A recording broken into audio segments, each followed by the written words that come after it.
Salut les petits potes, c'est Delcor, j'espère que vous allez bien. On se retrouve aujourd'hui pour 4 nouveaux threads d'horreur. Et en plus de ça, aujourd'hui j'ai une petite proposition pour vous. Normalement la prochaine vidéo elle doit sortir jeudi. Mais si jamais vous êtes chaud, je me dis qu'une petite vidéo bonus pour demain c'est envisageable. Alors moi je vous propose que si on atteint les 600 pouces bleus, hop, il y aura une nouvelle vidéo thread d'horreur. Avec en plus pas moins de 6 threads d'horreur. C'est tout bénef. Bref, si tu veux pas louper ça, pense à liker et à t'abonner car on aimerait bien dépasser la barre des 30 000 abonnés quand même. On va y arriver ensemble, je compte sur vous. Allez, on perd pas plus de temps, prends-toi une petite boisson et installe-toi confortablement. Je viens de lire une autre histoire ici sur quelqu'un ayant une rencontre et son chien lui sauvant peut-être la vie. Et cela m'a rappelé ma propre histoire avec mon chiot. J'ai sauvé un pitbull d'une famille négligente. Alors déjà, bravo à elle, hein. Voilà, ça c'est moi qui le dis, c'est cadeau, c'est Delcor qui parle. Voilà, c'est cool, bien joué. Bon, vous savez, moi les chiens, j'adore ça. D'ailleurs, petit cadeau. Et voilà, là, le gros pépère, il est là d'ailleurs. Que ça. Oh, ouais. Oh, il est lourd, hein. Voilà d'ailleurs, petite intervention du cookie, il va très bien. Voilà, très très bien, vous l'avez vu, hein, il est là. Mais difficile, hein, là je suis debout, hein, donc c'est difficile. Il tient pas en place le petit bout, donc voilà. J'espère que vous l'avez kiffé, n'hésitez pas à lui dire « Ouais, ça va cookie ou quoi ?» dans les commentaires. Il vous répondra, vous inquiétez pas. Je l'ai entraîné à répondre sur le clavier, voilà. Allez, on arrête ça et on reprend l'histoire. Du coup, quand j'ai sauvé ma pitbull, elle n'avait que la peau sur les os. Une fois à la maison, elle était extrêmement soumise. Après une semaine d'amour, d'affection et de nourriture, elle était le chien le plus incroyable que j'ai jamais rencontré. Le bébé le plus doux et le plus câlin qui ne jouerait même pas à la bagarre avec moi, à moins qu'elle ne soit sous une couverture et qu'elle ne sache pas que c'était moi. Un soir, j'avais besoin de faire une course rapide tard dans la nuit jusqu'à mon petit magasin du coin. Pour vous dire, il y a un itinéraire aller-retour qui fait à peu près 40 minutes sur les routes principales avec des maisons, où il y a un itinéraire aller-retour de 15 minutes à travers une ruelle qui entoure l'arrière d'un terrain scolaire. Cette ruelle n'est pas équipée de réverbères, mais je n'avais jamais entendu parler de quoi que ce soit de mal, donc je n'y ai pas pensé. Alors je suis sorti avec ma chienne. Juste avant que nous n'atteignions l'entrée de la ruelle, ma chienne s'immobilisa comme un roc. J'ai alors gentiment essayé de la pousser à me suivre, mais elle a refusé. Quand j'ai enlevé mes écouteurs, j'ai réalisé qu'elle grondait tout doucement. Mais je pouvais aussi entendre quelque chose d'autre. C'était un groupe de voix masculines venant de la ruelle. Ils se sont rapidement rapprochés de l'endroit où je pouvais les voir. Et je pense qu'il y en avait environ 5 ou 6. C'était pendant la grosse période Covid, donc ils portaient tous des masques avec leur capuche relevée. Ma mère m'a toujours dit que si je me retrouvais dans une situation comme celle-ci, je ne devrais pas avoir peur. Avoir peur montre que vous êtes une cible facile. Avec cet esprit en tête, j'ai tiré fermement sur la laisse de ma chienne pour qu'elle me suive. Elle s'est collée à moi, pressant littéralement son corps contre ma jambe pendant que je marchais. Oui, c'était assez gênant. Et pendant tout ce temps, elle grondait doucement. Les hommes se sont arrêtés et ils se tenaient légèrement à l'écart du chemin à cet endroit. Ils parlaient tranquillement entre eux pendant que nous passions. Je ne pouvais pas vraiment entendre grand chose car mon cœur battait dans mes oreilles et mon ventre me criait dessus. Une fois que j'ai su que j'étais à un point où l'obscurité de la ruelle me rendait essentiellement invisible, j'ai entendu l'un d'eux élever légèrement la voix et dire « Non, n'y va pas, c'est un pitbull ». J'ai entendu comme une sorte de désaccord entre ces hommes. Je pense clairement que ces hommes parlaient peut-être de me voler ou pire. Et pour vous dire, ma chienne qui avait littéralement peur de son propre reflet les a dissuadés en raison d'être une race dite agressive. Grâce à ça, j'ai esquivé le pire. Je peux vous dire qu'au retour, j'ai pris la route principale. Alors à tous ces hommes qui attendent dans des ruelles sombres, ne nous revoyons plus. Voilà, c'est comme ça que se termine ce petit thread d'horreur. Le fait que sa chienne soit d'une race de catégorie 1, ça a bien empêché ces mecs de faire ce qu'ils voulaient. Effectivement, peut-être un vol, peut-être plus, on saura pas, je pourrais pas te dire, et clairement, tant mieux.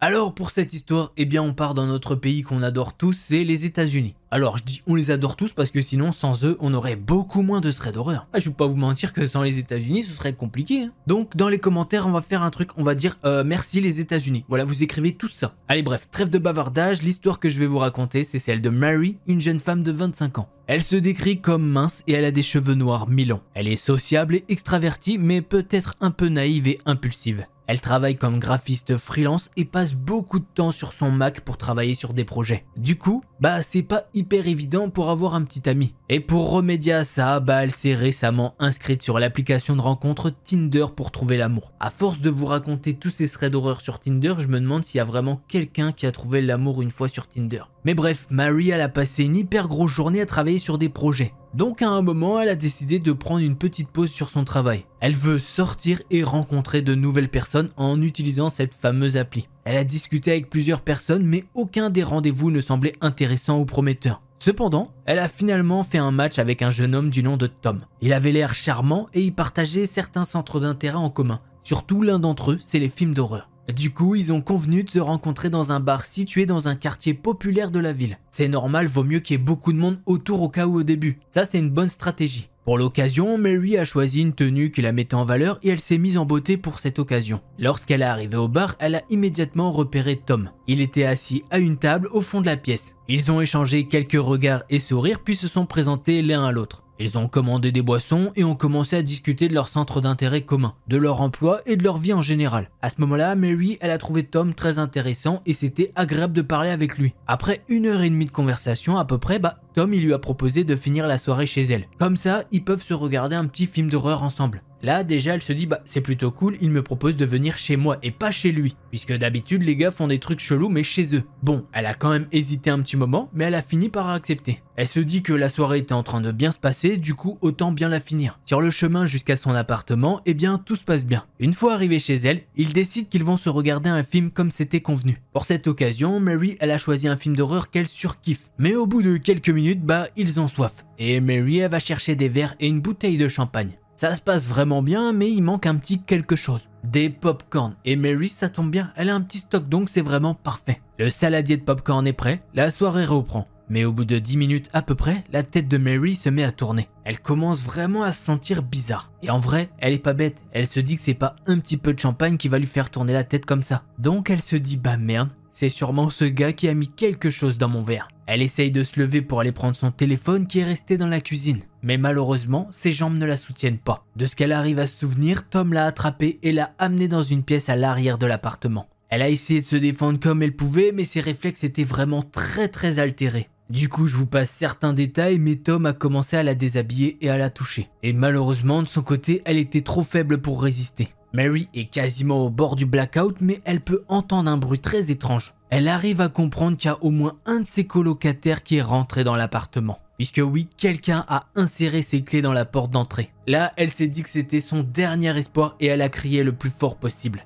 Et de ce qu'on lui a raconté, 2 de ses colocataires étaient revenus. Alors ce sont des colocataires hommes et ils n'ont pas compris pourquoi ça criait. Du coup, ils se sont déplacés dans le couloir, tout ce qu'il y a de plus naturellement. Une fois arrivés au bout du couloir, les 2 ont une vision d'horreur. Alors il y en a un qui pensait que Mary était en train de faire l'acte de manière consentante. Mais heureusement, l'autre a compris que quelque chose n'allait pas. Et il a décidé d'intervenir en demandant à son pote d'intervenir aussi. Du coup, les 2 colocataires n'ont pas cherché à comprendre, ils se sont mis à défoncer Tom. Et malheureusement pas suffisamment étant donné qu'il a réussi à s'enfuir de l'appartement. Mais le principal étant qu'ils ont réussi à défendre Mary. Enfin, elle à ce moment-là, elle en sait rien étant donné que ça y est, elle a un blackout total. Ça, c'est vraiment ses colocataires qui lui ont expliqué tout ça. Après ça, les 2 colocataires l'ont emmené dans leur voiture histoire de retourner à l'hôpital. Puisque oui, l'un des colocataires est infirmier. Et à la base, il venait juste de finir son service. Après cet événement, vous imaginez bien que Mary n'a plus jamais utilisé Tinder. Et pour le coup, elle remercie chaque jour ses colocataires d'avoir agi très vite.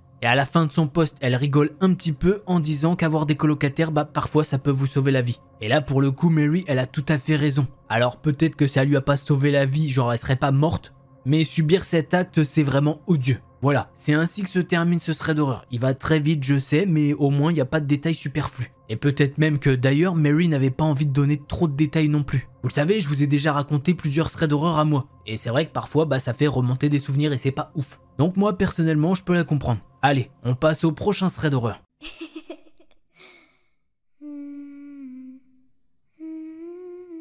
Salut à tous. Cette histoire s'est déroulée courant septembre 2022 dans la nuit d'un vendredi au samedi. Avant tout, je travaille dans les groupes électrogènes, je suis technicien et je dois assurer une astreinte et intervenir lorsqu'un générateur tombe en panne sur certains sites. Il n'est pas attendu de moi d'intervenir obligatoirement la nuit, mais le lendemain au plus tôt. Lors de ce vendredi soir, et comme tous les vendredis soirs, je suis dans une asso de jeu avec une bande de potes avec qui on devait partir assez tôt le lendemain pour un événement particulier. C'est autour de 23 h que le téléphone du boulot sonne et m'affiche qu'un groupe est tombé en panne. Je ne connais pas la nature de la panne parce que la seule information qui est envoyée est si le générateur tourne ou non. J'en parle avec mes potes et globalement 2 solutions s'offrent à nous. Soit je fais mon boulot au lever du jour et je dis au revoir à un event que j'attendais depuis un moment, soit j'interviens de nuit et je dormirai dans la voiture lors du trajet. Comme rien ne m'interdisait la seconde solution, j'opte pour celle-ci et j'embarque dans la voiture du boulot. Il ne me faut que 30 minutes pour embarquer le matériel et arriver au chemin qui mène au groupe qui alimente une antenne zone blanche. C'est tout en haut d'une montagne, chemin que je mets 3/4 d'heure à parcourir. De ce côté, pas de souci. J'ai déjà parcouru le chemin une petite centaine de fois. J'ai un bon véhicule, un pick-up 4x4 équipé comme il faut. Il y a juste quelques passages assez techniques, qui de nuit sont un peu plus longs à passer. Au passage, c'était la première fois pour moi que je faisais du tout-terrain de nuit, et je trouvais ça amusant sur le coup. J'arrive donc enfin sur le site. Je gare le pick-up à 10 mètres du groupe, plein phare allumé pour bien y voir, et je descends sans éteindre le moteur. Je me dirige vers le groupe qui n'est effectivement pas en production. J'entends aussi l'alarme. À ce moment, je me dis que la forêt de nuit, c'est en réalité plutôt oppressant pour des créatures telles que moi, habituées à vivre dans la lumière. Mais l'obscurité commence à déraper quand je jette un œil au Dipsy, automate qui gère le groupe et qui est doté d'un petit écran de contrôle. Il m'affiche bien une erreur. Bouton d'arrêt d'urgence enclenché. Je me rappelle avoir eu un frisson me parcourir de long, en large et en travers. Ce n'est pas un bouton qui peut être poussé par erreur par un animal. Le bouton est dans un renfoncement et haut puisque le groupe a dû être livré en remorque. C'est donc obligatoirement quelqu'un qui l'a enclenché. À ce moment-là, je suis persuadé qu'il y a quelqu'un dans les parages. Je me retourne dos au groupe et regarde paniquer les alentours. Grâce au phare du pick-up, j'y voyais bien, sauf derrière le pick-up. Et c'est en me cramant la rétine que j'ai compris qu'il y avait un angle mort. J'ai tout de même pris le temps de relancer le générateur. Seulement 3 boutons, car le site de l'antenne est équipé de quelques lumières, qui, je pensais, m'aiderait à mieux voir derrière mon véhicule. Ce qui ne fut pas le cas malheureusement, les phares de la voiture étant trop puissants. À ce moment, je prends tout de même mon courage à deux mains et rejoins prudemment le pick-up. Et c'est en arrivant à la cabine que le type s'est jeté sur moi, me poussant sur l'intérieur de la portière qui était restée ouverte jusque-là. Il me met à terre et il est clairement plus solide que moi. Je sens qu'il tente de m'attacher car je sens un truc froid m'entourer une cheville. Je me débat et je sais que j'ai un espoir car j'ai dans l'habitacle du pick-up un GPX-4. C'est un pistolet non létal projetant du poivre chimique. Je m'en étais équipé car je me suis fait agresser une année auparavant. Par chance, j'arrive à le choper et tirer à 2 reprises sur le gars qui commençait à hurler, lâchant son emprise. J'en profite pour rentrer dans la voiture et me barrer. Je sens que la voiture a un comportement bizarre, mais je continue jusqu'à sortir de la forêt, puis me rendre dans un commissariat. J'avais effectivement des menottes attachées à la cheville, les pneus arrière complètement à plat et la portière conducteur pliée. J'ai évidemment porté plainte, mais je n'ai à ce jour aucune nouvelle. Le patron a rajouté une interdiction d'intervenir la nuit, qu'importe le site. De toute façon, jamais je n'y retournerai de nuit. Au final, personne n'est allé à l'événement, et j'ai laissé ce site à un autre collègue. De toute façon, Enedis a fini de brancher le site au réseau électrique, donc je n'ai même plus à y aller. Voilà pour mon histoire. Et bah voilà les petits potes, c'est une histoire assez courte en vrai, mais y a tout ce qu'il faut en vrai. Il y a un petit peu de suspense, il va dans un lieu très abandonné clairement, et il y a du suspense puisqu'il se rend compte très clairement qu'il y a quelqu'un qui a appuyé sur ce bouton. Et il sent clairement qu'il y a une cacahuète dans le coin. Et bah bingo, il y a un mec qui est caché derrière la voiture. Mais par contre, qu'est-ce qu'il lui voulait sérieusement? C'était quoi son but? On se le doute, il lui veut pas du bien, ça c'est sûr. On n'aura pas le fin mot de l'histoire et d'ailleurs comme je le dis tout le temps, bah tant mieux, hein, c'est quand même mieux généralement, c'est mieux qu'il se passe des choses graves, certes, mais que les gens s'en sortent indemnes. Voilà, j'espère que vous avez kiffé.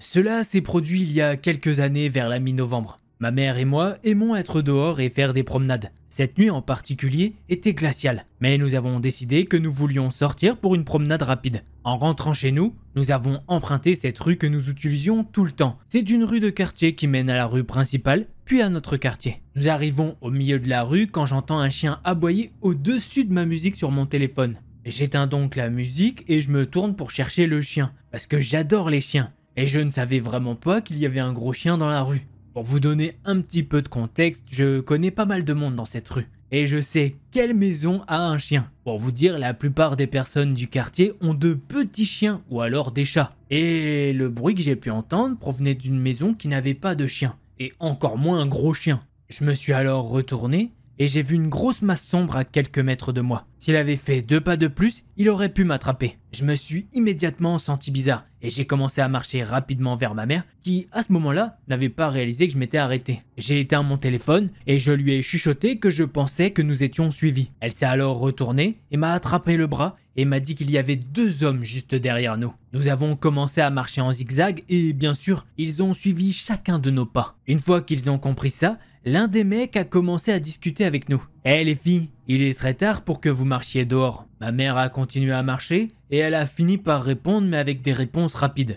D'après le son de sa voix, je savais que nous étions en danger. Alors j'ai pris mon téléphone et j'ai composé le 911 à sa place. Alors j'ai pris mon téléphone et j'ai commencé à composer le 911. Mais à la place, ma mère m'a dit d'appeler mon père car il pourrait nous rejoindre plus rapidement car nous étions presque arrivés à la maison. Nous sommes alors arrivés dans une rue assez animée et avons regardé derrière nous pour les voir marcher rapidement vers nous. Nous avons décidé de prendre le risque et avons couru au milieu de la rue alors que les voitures passaient de chaque côté de nous. Nous avons traversé à nouveau et avons rencontré mon père de ce côté. Nous avons alors regardé de l'autre côté de la rue et les 2 hommes étaient partis. Nous sommes montés dans sa voiture et avons parcouru les rues, mais ces gars avaient disparu. J'ai alors demandé à ma mère si on avait esquivé un kidnapping de peu, et ce grâce au chien. Elle s'est alors retournée et elle m'a demandé « Mais quel chien ?» Je lui ai demandé « Mais comment ça, t'as pas entendu de chien aboyer ?» À ce jour, je ne sais pas si ce chien était réel. Mais une chose est sûre, ce bruit m'a probablement sauvé la vie. Voilà, un petit thread, mais effectivement, tu vois, même le chien, ça se trouve, il existait même pas, mais il lui a quand même sauvé la vie. Et les chiens sont trop forts, sérieux. Après, le corps humain est hyper bien fait, donc peut-être qu'elle l'a vu avec sa vision périphérique, et son cerveau a envoyé un signal d'un chien qui aboyait car il sait qu'elle adore les chiens et que du coup, elle allait se retourner. Tu vois le délire, hein.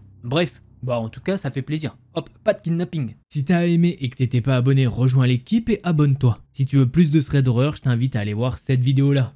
Allez, c'était Delcor, en attendant la prochaine vidéo, portez-vous bien, tchuss les petits potes.